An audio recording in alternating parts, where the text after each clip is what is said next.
When your real estate broker inputs your listing into the Northwest Multiple Listing Service, they will check the boxes of the potential terms you are willing to accept an offer under. These are assumable, which means you have an assumable loan on your property that someone could pay cash down to, cash out, which is, of course, payment in full without a loan, use of a conventional loan, a farm home loan, which used to be available for residential housing but has been replaced with USDA loans. There are still types of farm home loans available for farms, ranches, dairies, orchards, vineyards, and groves. An FHA loan, lease purchase, which means they sign an agreement to purchase your home after a period of time leasing it. Owner financing, which means you will carry the paper and sell the home either on a deed of trust or a real estate contract. A rehab loan, which allows for you to be cashed out, and a loan will be in place similar to a construction loan in order to make necessary repairs on the home. See remarks, which can mean almost anything, could be a clarification of terms or something different altogether. A state bond loan, a USDA loan, or a VA loan. I will clarify what some of these types of loans are, but the point being is that in many cases, boxes aren't checked that are totally appropriate for your home and situation. So I'm in my search panel in the Northwest MLS. I'm just going to do a search, get some houses up, and we'll look at the terms that they're offering. So let's just go Thurston County and Pierce County, and then we'll put in 300,000 to 350. Maybe 1,800 square feet or above, built year 2000 or after. Okay, so now we're just going to bring these up. So this first one has done everything: cash out, conventional, FHA, state bond, USDA, and VA. I don't see that very often, but that's great. That broker knew what they were doing. This next one, cash out, conventional, FHA, and VA. They're missing USDA because this particular home happens to be in DuPont, which is an area that is okay for USDA home loans. This next one's interesting because they have cash out, conventional, USDA, and VA, but they're not listing FHA. If it's in an area that can go USDA, it's going to be able to go FHA, so they're missing out on a lot of potential buyers right on this particular listing. This next one here is cash out, conventional, FHA, VA. They're missing USDA, but that's okay because this is an area that won't go USDA. It's got to be in a more rural area. This one's interesting because they're offering to accept USDA terms on this house. Well, I checked the address on this house because I was a little suspicious, and here it is. This address is not located in an eligible area, and yet they put that down. Just goes to show you, you want to make sure that your real estate broker knows what they're doing. Having USDA down for this home could result in a kind of a messy situation if a deal came together and then it wouldn't happen. Then you've got a failed sale. Let's take a look at the ramifications of this. Now, these numbers are approximate. They're going to vary from lender to lender, region to region, that sort of thing. But I contacted a local lender, and he was telling me about his company's statistics, and they're going to be close as you go around to other lenders. But basically, the number of conventional loans are about 58% of the lending market. State bond and USDA about 9%, VA about 13%, and FHA about 20%. So what that means is if you didn't put FHA down as an option on your terms choices, you just lost as many as 20% of your potential buyers. That best buyer might have been in this segment. Same thing with VA and all of them. It doesn't even matter if it's just 4%.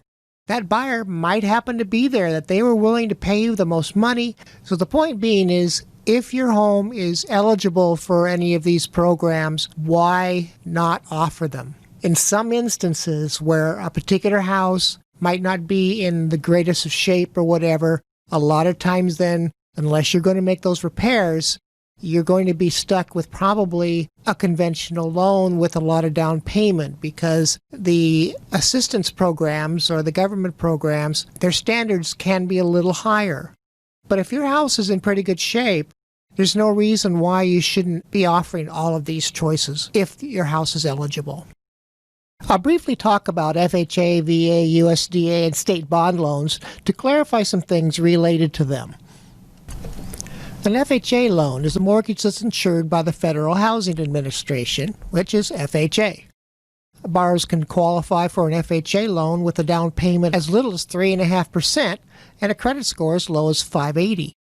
And if they are lower than 580, they can put a 10% down payment and go down to as low as 500. So these loans are very popular with first-time home buyers. Also, I might mention that the qualifying ratios are a little more lenient, so a lot of times borrowers that won't qualify for a conventional loan will qualify on an FHA loan. FHA loans do have loan limits, so if your home is above the limit, then it may not be as practical for somebody to use an FHA loan unless they put down payment money, which they could because of their low credit score perhaps. So in Grays Harbor, as an example, it's about $295,000 roughly is the loan limit. And King County is $667,000, Kitsap $330,000, Lewis $294,500, Mason $294,500, and then we've got Pierce County at $667,000, and then Thurston County at $316,250. So if your home is not very far above the loan limit for your county, you could still put FHA down so that if somebody's searching for homes that are allowing for FHA, yours still comes up.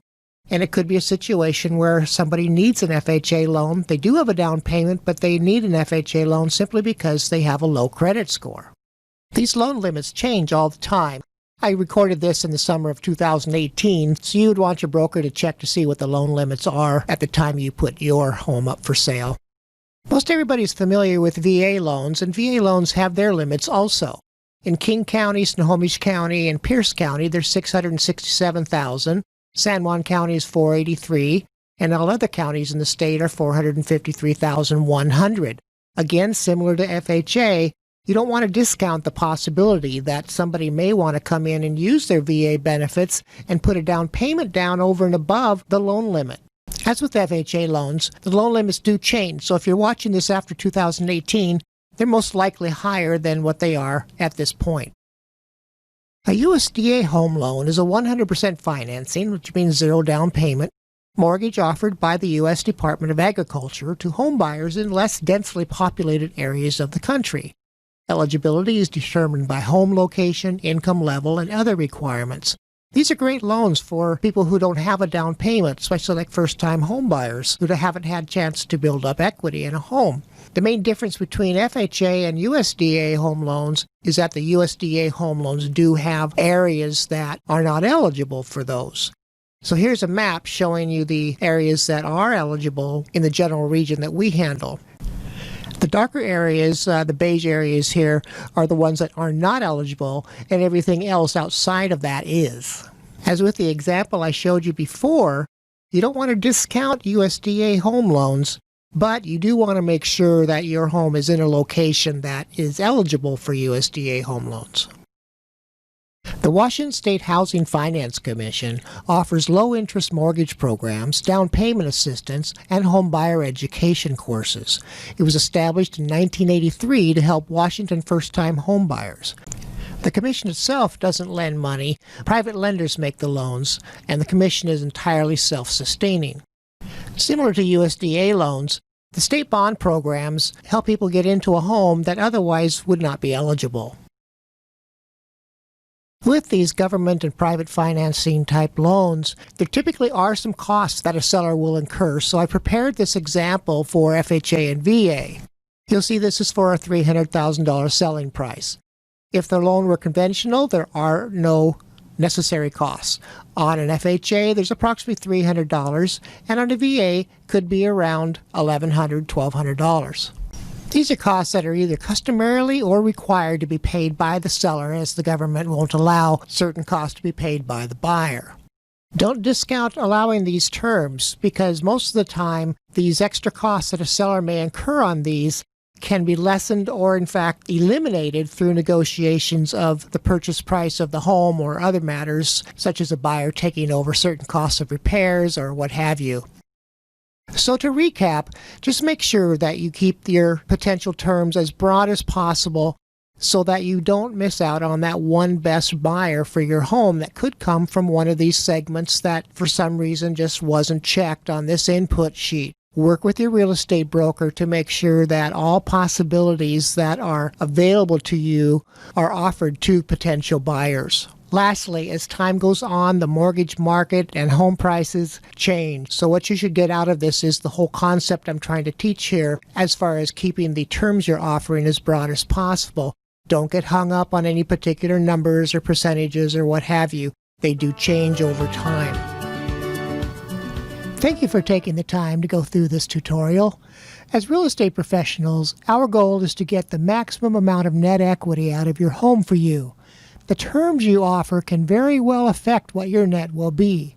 Either not allowing certain types of financing or offering to accept a particular kind of financing that you shouldn't can both have an effect on your net, either positive or negative.